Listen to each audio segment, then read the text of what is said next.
that could hurt the current efforts carried out by Egypt in the region.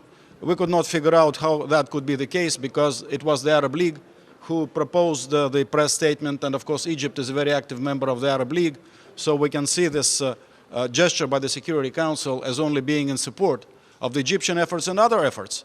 Secretary General is going to be in the region, so we think that in his contacts in the region, to have a strong call to end violence coming from the Security Council, be it in the form of press statement or maybe a resolution, is something which is required and would be of great help to the Secretary General. Is that the United States who refused to consider any action by the Security Council?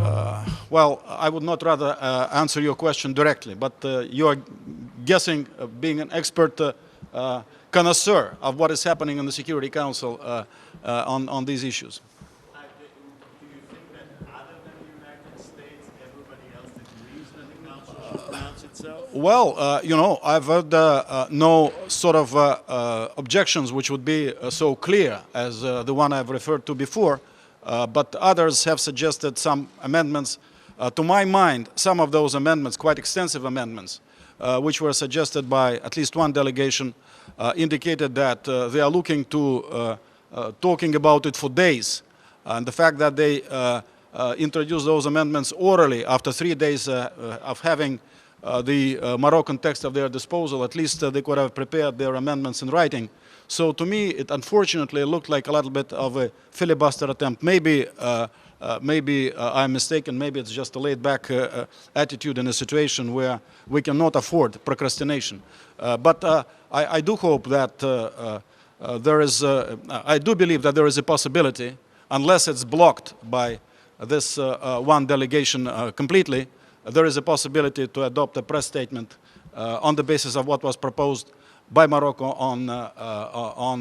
I mean, representing the Arab League. I do believe that there is a chance to do that today. Do you believe that the majority in the Council would support a draft resolution? Well, first of all, we need to put a draft resolution on the table and then have a discussion, and then we'll see what the attitudes of countries might be. Isn't that, I mean, the same delegation that's blocking the press statement, aren't they a part of the quartet? How would the dynamics be different there? Well, we have proposed, Minister Lavrov, as you probably know, has proposed that there be an urgent meeting of the quartet at the ministerial level. We believe that it is a mistake that quartet has been inactive for such a long time.